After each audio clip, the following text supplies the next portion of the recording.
of the most exciting books in the Old Testament has to be the book of Exodus. It's filled with all kinds of unforgettable stories about Moses and Pharaoh, the 12 tribes of Israel, and slavery.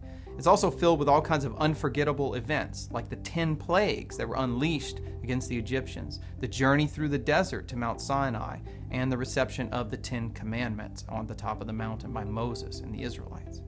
And yet, lots of questions emerge when Christians turn to the pages of this book, such as, what were the meaning of the plagues?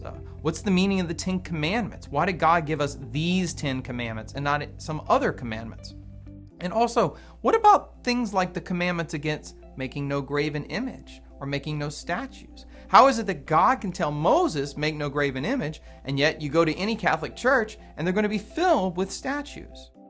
In this Bible study, what I try to do is open up the pages of this absolutely fascinating book, the book of Exodus, taking you through it step by step to show you why Exodus is not just an important book of history, it's also filled with all kinds of mysteries that God has inscribed into the history in order to point forward to things that He's going to accomplish in the new covenant of Jesus Christ and in the New Testament.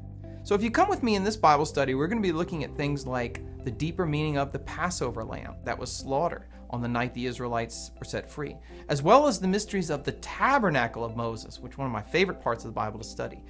As we'll see, these aspects of the book of Exodus ultimately are not just going to be fulfilled in Christ, they're going to be fulfilled in the Mass, in the church, in the sacraments, and even in our Catholic sanctuaries, in the way we decorate them and in the way we worship.